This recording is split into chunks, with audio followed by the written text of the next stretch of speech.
Boa tarde, queridos alunos do sexto ano. Tudo tranquilo? Tudo bem com vocês? Espero que sim. Pessoal, vocês lembram da Teresa Bicuda? Ainda estão lembrando da Teresa Bicuda? Pois é. Hoje nós vamos terminar de fazer a interpretação do texto sobre a Teresa Bicuda. Essa interpretação que eu passei para vocês fazerem em casa. Em casa é bom demais, né? Fazerem para a gente responder na nossa próxima aula de hoje, certo? Então, vocês iriam fazer a página 78 e a página 79. Página 78 e página 79. Vamos lá. Módulo 3, página 78. Para a gente fazer a nossa correção. Então, na questão 9 da página 78, questão 9. Esses acontecimentos estranhos não deixavam ninguém da cidade dormir em paz. De que forma essa situação foi resolvida? Esses acontecimentos estranhos não deixavam ninguém da cidade dormir em paz. De que forma essa situação foi resolvida? Olha, os homens mais corajosos da cidade resolveram se agrupar, formar um grupo, né? E se dar o trabalho de atender ao desejo da defunta, que era enterrá-la na serra.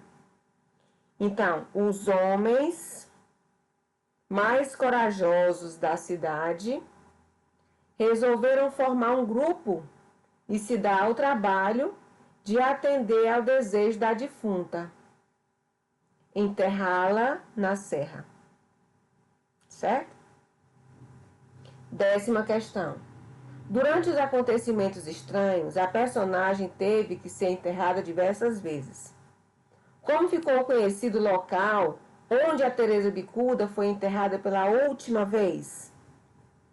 Então, esse local, pessoal, ficou conhecido como Córrego da Teresa Bicuda. Córrego da Teresa Bicuda, que foi o local onde ela foi enterrada pela última vez. 11.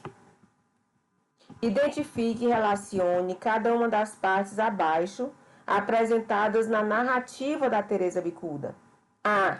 Situação inicial. B. Conflito. C. Clímax. E D. O desfecho. Então, na primeira, nós podemos ver que existem 4 momentos aqui do texto para a gente colocar essas letrinhas aqui que correspondem aos momentos da narrativa, né? Qual é a situação inicial? A situação inicial, olha, a gente lendo o texto, nós percebemos que a situação inicial é o momento em que é apresentada a personagem Teresa Bicuda.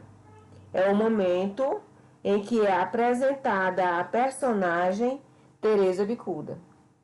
Logo após esse momento, da situação inicial, você vai marcar um A personagem Teresa Bicuda morre e o padre manda enterrá-la na parte de fora da igreja, esquecendo-se de que o desejo dela era ser enterrada na serra. Então, essa parte aqui é o conflito. A partir desse momento, vai ser gerado todo um conflito que vai culminar no clímax e depois no desfecho.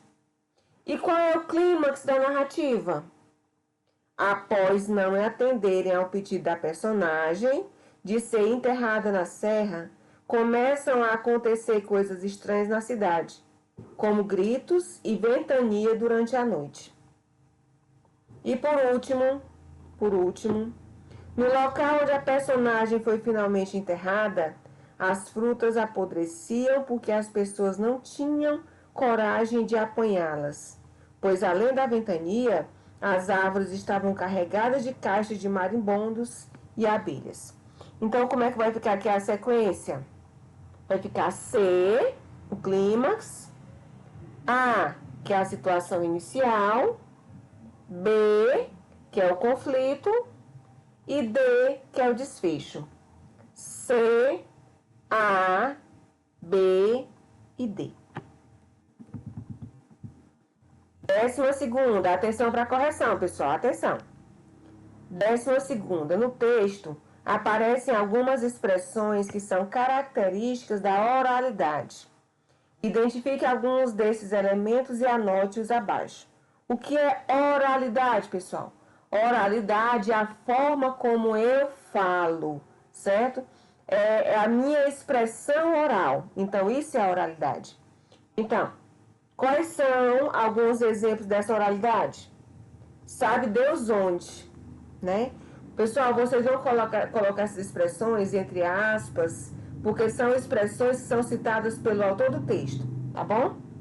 Sabe Deus onde, no passo que a vida tem, não tinha medo de nada, nada mesmo, foi indo, foi indo.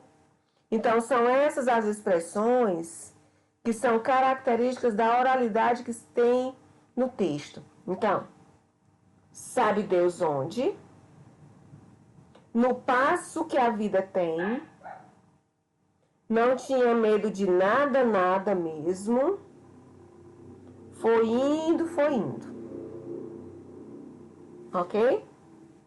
Então, sabe Deus onde, no passo que a vida tem, não tinha medo de nada, nada mesmo, foi indo, foi indo.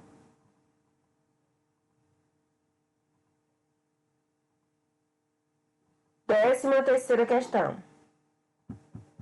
Releia um trecho do texto. Vaia. O que vem ser isso agora? Assinale a alternativa cuja frase tem sentido semelhante. Vamos. O que devemos fazer agora? Nossa! O que será isso agora? Tá bem claro, né, pessoal? É a nossa segunda opção.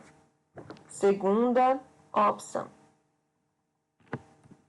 Lá na página 79, continuando a nossa correção, página 79, eu leio uma fala do conto, observando atentamente a escrita das palavras. Manecoveiro, me tire daqui! Ah, de quem é essa fala? É do manecoveiro? É do padre? Ou da Teresa Bicuda? Claro, né, gente? Da Teresa Bicuda. Letra B.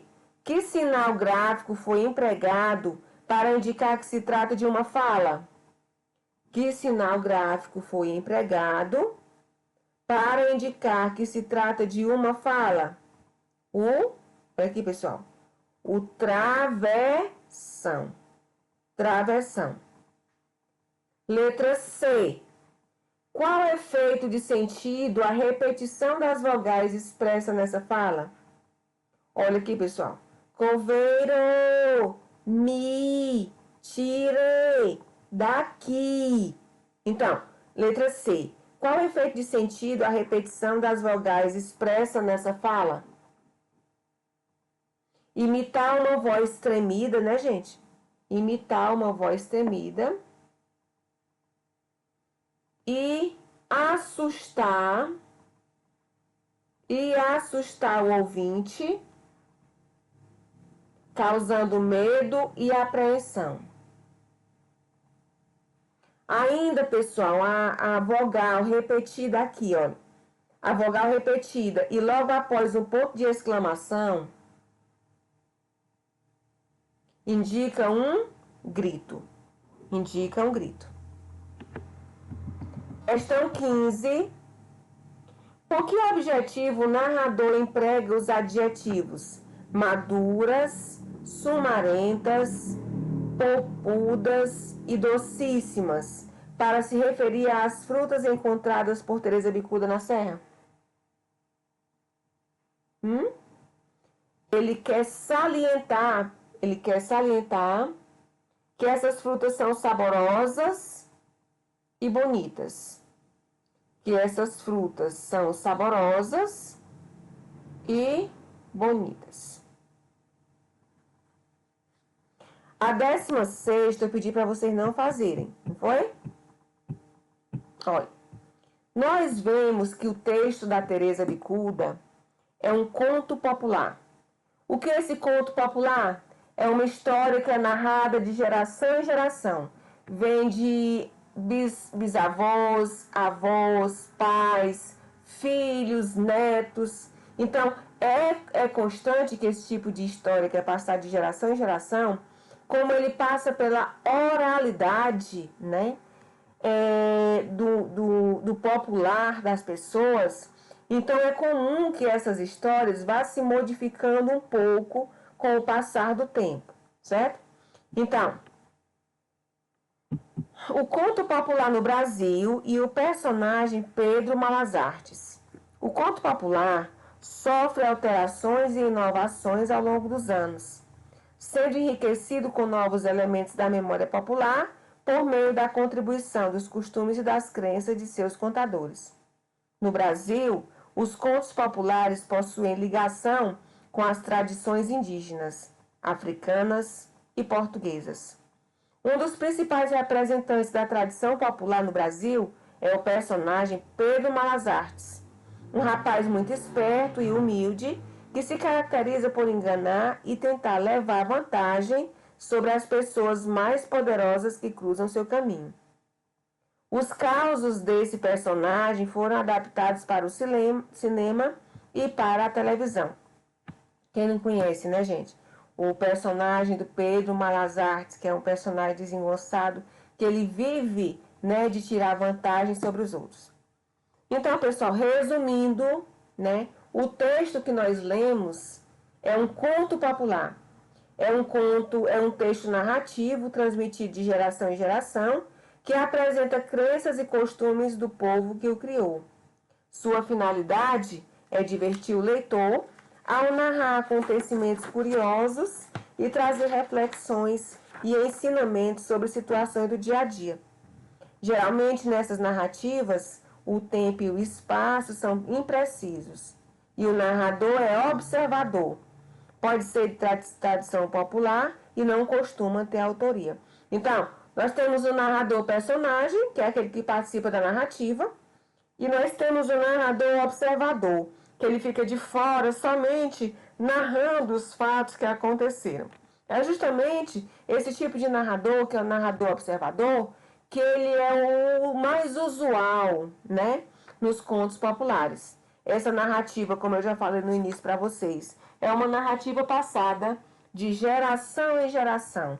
E com isso ela pode ir recebendo ou perdendo algumas características originais. Certo? Então, esse conto que nós lemos é um exemplo de conto popular. Agora, na página 80, pessoal, página 80, nós sabemos que a palavra, ela é constituída por unidades menores, que são as sílabas, certo? O que são essas sílabas? São pequenos pedaços que, pronunciados juntos, né? Elas vão formar uma palavra. Mas existem as sílabas tônicas, que são as sílabas mais fortes, e existem as sílabas átonas, que são as sílabas que são pronunciadas com menor intensidade. Então, nesta sessão, você vai estudar a tonicidade das sílabas, ou seja, as diferentes intensidades na pronúncia de cada sílaba de uma palavra. Releia esse trecho do texto Teresa Bicuda. Teresa era rica, todo mundo sabia, mas como era também muito má e pecadora, e fazia questão de não pôr os pés na igreja, em nenhuma das 3 igrejas da cidade, nunca pôs os pés em nenhuma delas. O padre nem precisou pensar 2 vezes para decidir que ela não merecia ser enterrada dentro de um lugar onde sequer entrava em vida. Onde sequer entrava em vida. Ok? Só um minutinho, pessoal.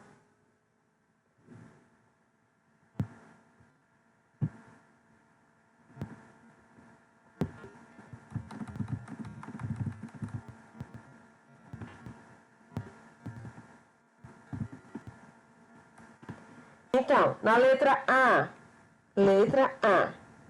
preencha o quadro abaixo, fazendo a separação silábica de algumas palavras desse trecho e indicando a sílaba pronunciada com mais intensidade. Vocês, nessa primeira colunazinha, vocês vão separar as sílabas dessas palavras: Teresa, também, questão, igreja, precisou e lugar. Na segunda coluna, vocês vão escrever a sílaba dessas palavras que é pronunciada com mais força, com mais intensidade. Vamos lá? Para a gente já fazer a correção, façam.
Olha, pessoal, então, a separação silábica da palavra Teresa.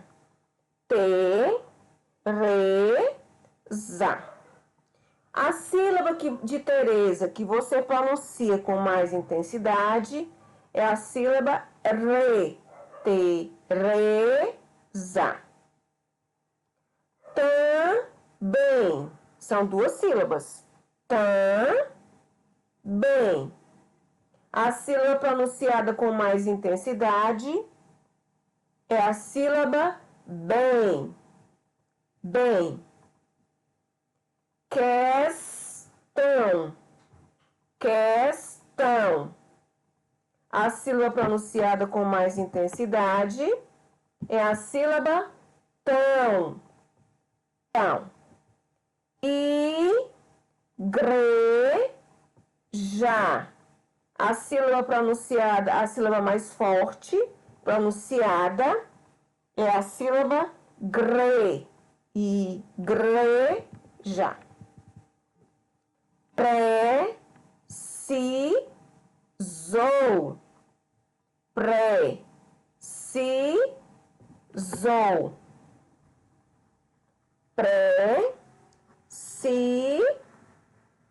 Precisou. A sílaba pronunciada com mais intensidade é zou. Zou. A palavra lugar. Lugar. Lugar. A sílaba pronunciada com mais força é a sílaba G, certo?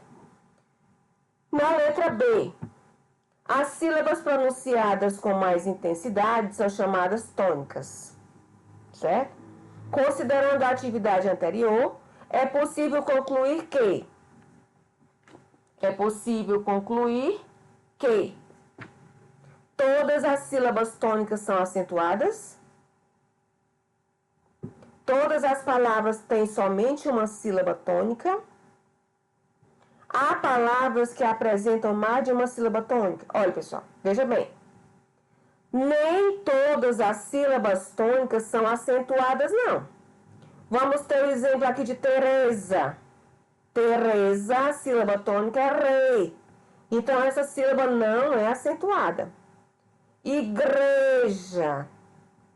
Sílaba mais forte é gre, que é a sílaba tônica. Precisou. Zou não é acentuado. Lugar. Gar também não é acentuado. Então, essa opção não é a correta. Todas as sílabas tônicas são acentuadas? Não, nem todas. Todas as palavras têm somente uma sílaba tônica? Sim.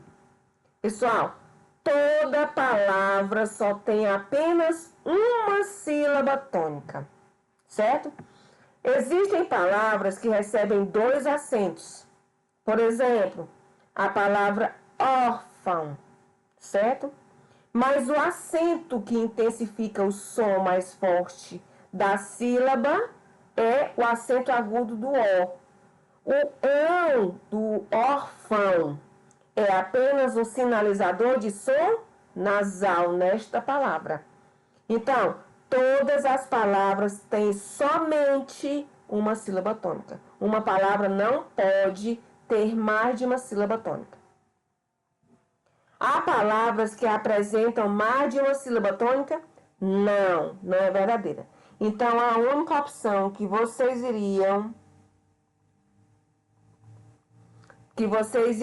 marcar seria a segunda opção.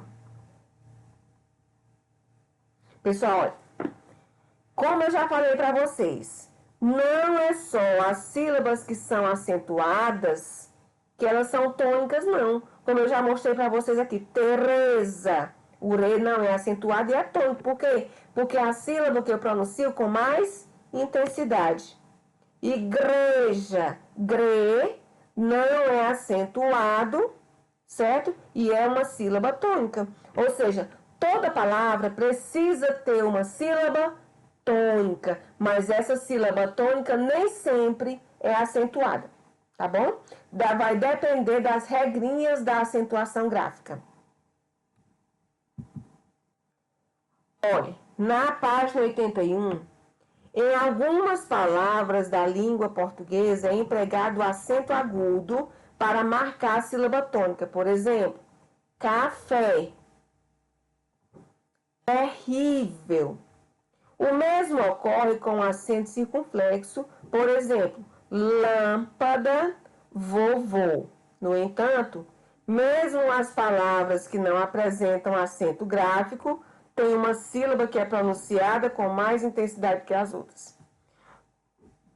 Só uma dicasinha aqui para vocês. O tio, ele é um sinal gráfico e não é um acento. Portanto, ele não é empregado para marcar a sílaba tônica. Como o exemplo que eu acabei de falar para vocês. Órfão. Qual é o acento dessa palavra? O acento agudo no O, certo?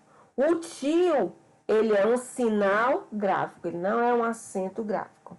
Ele vai sinalizar o som nasal da palavra. A sílaba pronunciada com mais intensidade em uma palavra é chamada sílaba tônica, a qual pode ser acentuada graficamente ou não. Já as sílabas pronunciadas com menos intensidade são chamadas de sílabas átonas, ou seja, aquelas sílabas que têm a pronúncia mais fraca, né, em relação à sílaba tônica, ela é chamada de sílaba átona. Mas dependendo da posição da posição, né, da sílaba tônica na palavra, nós temos as sílabas, as palavras oxítonas, paroxítonas e proparoxítonas, que nós vamos ver agora mesmo, que é um assunto facilíssimo, que você já vem vendo desde lá do Fundamental 1, né? Então, releia mais um trecho do conto popular. Ela adorava subir a serra e ficar por lá. Às vezes ficava dias lá em cima, sabe Deus onde, e voltava carregada de cajus e mangabas, e essa era a única coisa boa que Teresa fazia na vida. Dava as frutas, cada uma mais bonita que a outra, maduras, sumarentas, polpudas, docíssimas, para quem encontrasse no seu caminho naquele dia. Então, letra A. Qual é a sílaba tônica das palavras em destaque nesse trecho? Então, quais são as palavras em destaque? Adorava, cajus e única. Em adorava, qual é a sílaba tônica na palavra adorava? Ra. Ra em adorava, a sílaba tônica é ra, né? Em cajus, qual é a sílaba tônica? Em cajus, qual é a sílaba tônica? Jus. E em única, qual é a sílaba tônica? Não é isso? Então, na letra B. Letra B. Letra B. Relacione as colunas abaixo de acordo com a posição da sílaba tônica em cada uma das palavras. A. Única.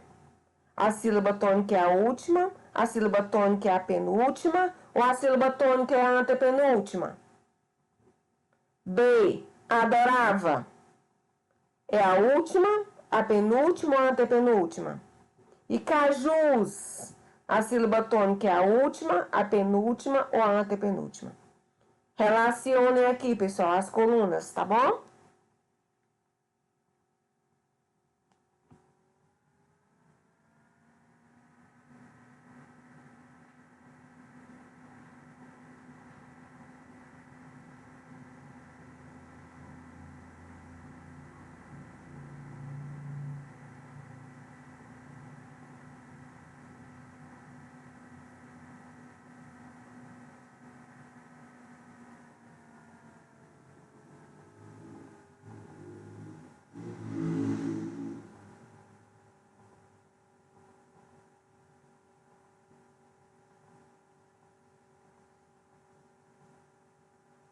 Então, A. A.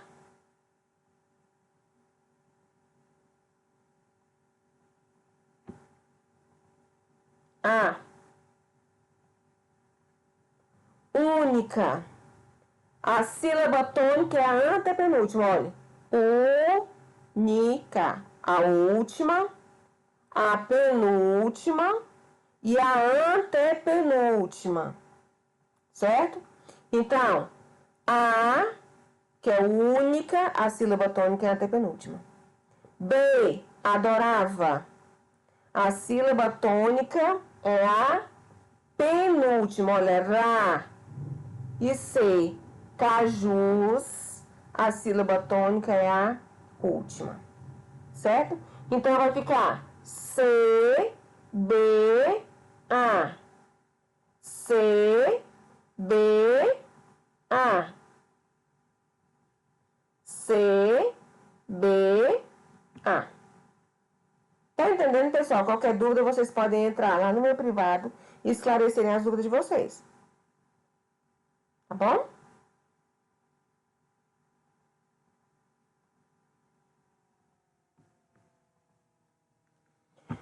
As sílabas tônicas são classificadas de acordo com a posição que aparece na palavra, certo? Quando a última sílaba é a tônica, no caso de cajus, a última sílaba de cajus é a tônica, é a mais forte. Ela é classificada como oxítona. Veja, exemplo, cajus. Quando a penúltima sílaba é tônica, a palavra é classificada como paroxítona, como adorava. Ra é a penúltima sílaba.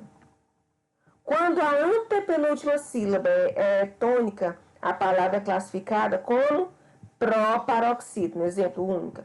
Pessoal, olha, vocês vão dizer assim, mas existem palavras com mais de 3 sílabas, existem, certo? Mas as únicas sílabas que podem ser as mais fortes são a última, a penúltima e a antepenúltima. Por exemplo, adorava não tem 4 sílabas. Então, ou a última, ou a penúltima, ou a antepenúltima sílaba poderia ser a mais forte. Não, jamais, em hipótese alguma, depois disso, certo? Então, as únicas sílabas que podem ser classificadas como as mais fortes, como as tônicas, são a última, quando ela é oxítona, a penúltima, quando ela é paroxítona, ou a antepenúltima, quando é proparoxítona. Detalhe, pessoal, olha. Todas as vezes que nós temos uma sílaba antepenúltima como a sílaba tônica, certo? Todas as vezes que essa sílaba for a mais forte, ela precisa obrigatoriamente ser acentuada, certo? Por exemplo, única. A palavra tônica, certo? Então, toda e qualquer sílaba, certo? Que tenha palavra que tenha na antepenúltima sílaba mais forte, esta classificada como proparoxítona, ela é obrigatoriamente ser acentuada, tá bom? Então, na página 82, nós temos também aquelas palavrinhas que tem apenas uma sílaba, não é isso? Apenas uma sílaba. Essas palavrinhas são chamadas de monossílabos. Mas existem também, pessoal, os monossílabos átonos e os monossílabos tônicos, certo? O que são os monossílabos átonos? Os monossílabos átonos são aqueles que são pronunciados de forma fraca. E eles não têm um significado próprio, só dele mesmo na frase, isolado. Ele precisa de uma outra palavra para aparecer na frase. E os monossílabos tônicos são aquelas palavrinhas que têm apenas uma sílaba, certo? Mas elas são pronunciadas com mais intensidade. E eles têm um significado próprio. Por exemplo, pé, ré, sol. São palavras monossílabos que têm apenas uma sílaba, mas eles têm um significado próprio deles, certo? Então, monossílabos átonos e monossílabos tônicos. Monossílabos átonos e monossílabos tônicos. Monossílabo, como a gente já falou, e eu estou frisando para vocês não terem dúvida, mono quer dizer sílaba, quer dizer apenas uma sílaba. O que é átono?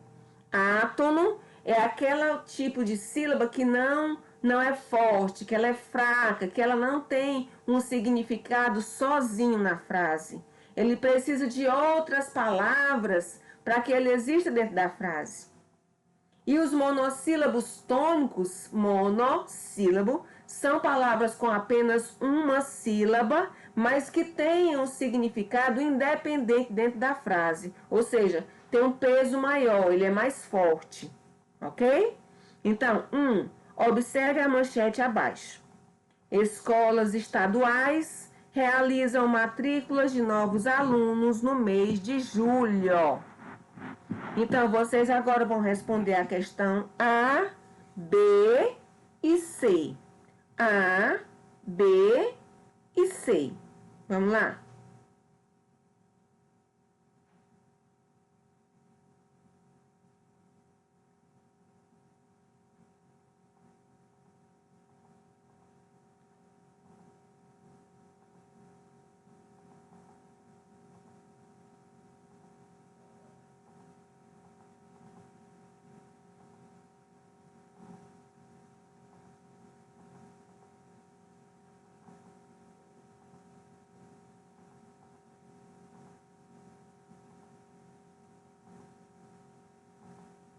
A, B e C.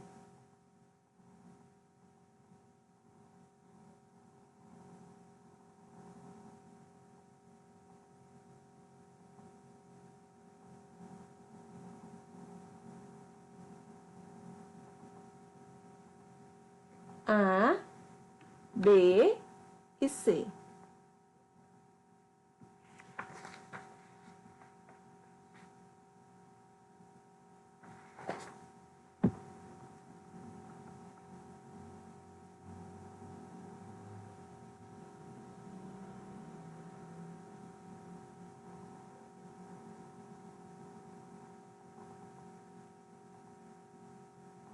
A, B e C.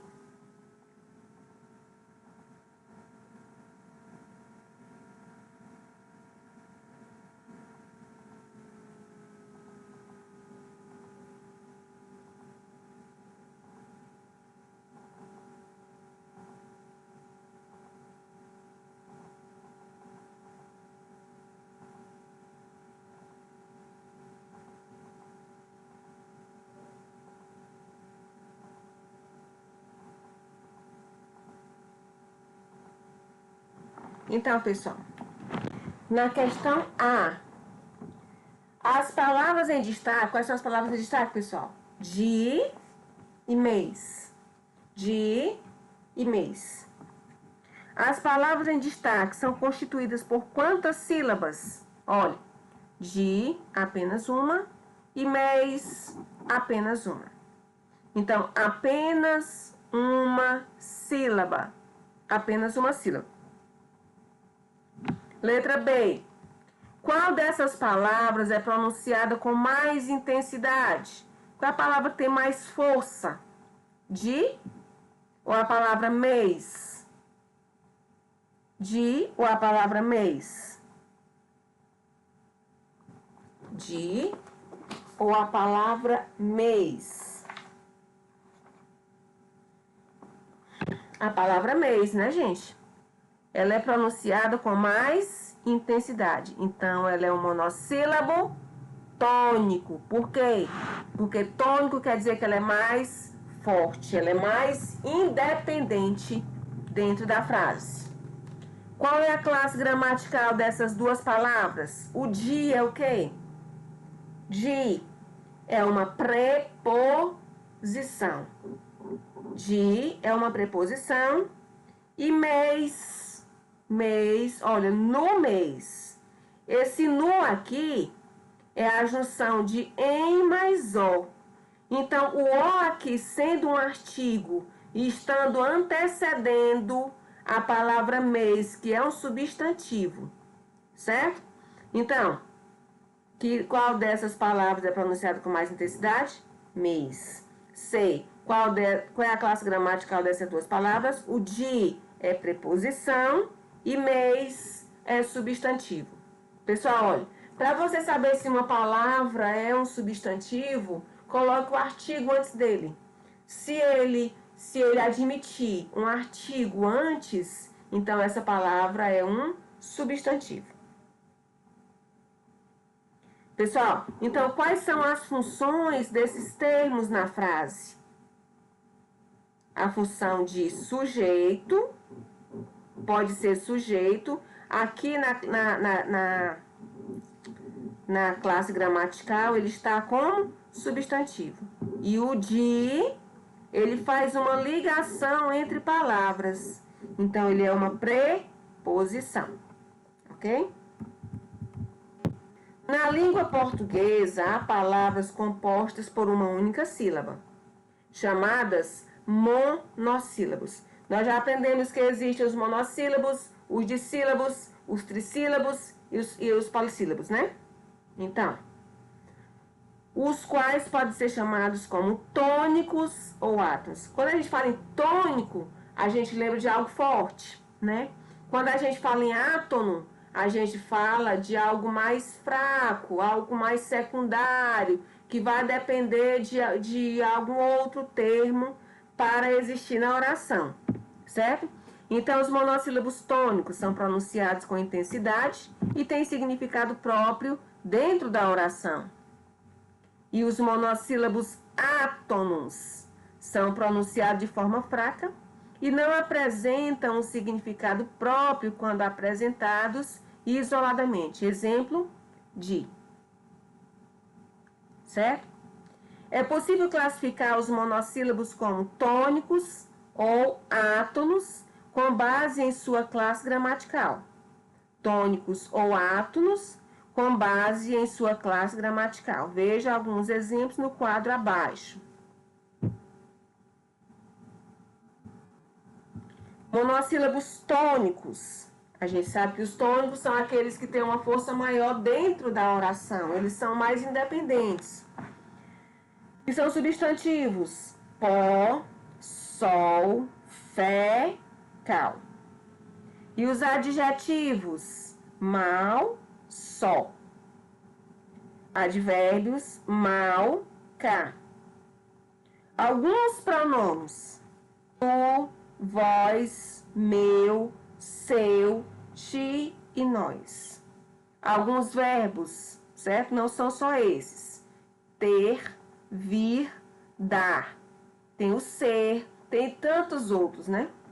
As interjeições: ó, ai.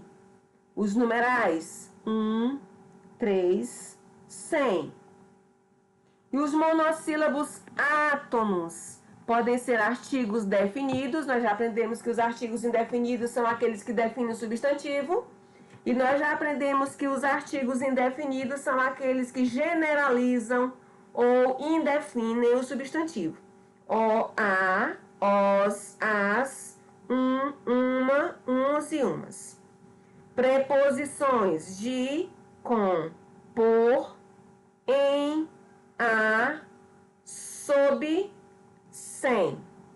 As conjunções: e, se, nem e mais. E, se, nem e mais. Pessoal, olha, vocês vão fazer em casa para a gente corrigir na nossa próxima aula, que vai ser na terça-feira, certo? Vocês vão fazer em casa a página 83 e a página 84. Página 83 e página 84, certo? 83 e 84. Lembrando que na aula de hoje, nós ficamos conhecendo a sílaba tônica, a sílaba átona, sabendo que a sílaba tônica é aquela pronunciada com mais intensidade. Sabemos que a sílaba átona é aquela sílaba mais fraquinha, certo? Que ela é pronunciada com menos força. Nós sabemos que as sílabas tônicas podem ocupar a posição na palavra como oxítonas, paroxítonas ou proparoxítonas, sendo que as palavras oxítonas são aquelas que têm na última sílaba mais forte. As palavras paroxítonas são aquelas que têm na penúltima sílaba a mais forte. E as palavras proparoxítonas são aquelas que têm na antepenúltima sílaba a mais forte. Pessoal, eu estou pensando aqui da gente fazer a nossa avaliação a nossa avaliação de português no dia 15, que vai ser numa terça-feira, certo? Que é dessa terça-feira que vem agora, há 8 dias. Dia 15. Eu vou marcar ainda no calendário, vou marcar o conteúdo de vocês, o conteúdo para vocês estudarem. Mas de antemão, pessoal, já vão estudando os pronomes, né? Já vão estudando todos os pronomes que a gente já viu. E as sílabas tônicas e as sílabas átonas. Sílabas tônicas e sílabas átonas, ok? E em casa, para a gente corrigir na nossa próxima aula, vocês vão fazer a página 83 e a página 84. Página 83 e página 84, para a gente corrigir na nossa próxima aula, tá certo? Então, pessoal, nossa aula de hoje foi só. Fiquem com Deus. Que Deus proteja cada um de nós e nossas famílias. Tchau, tchau.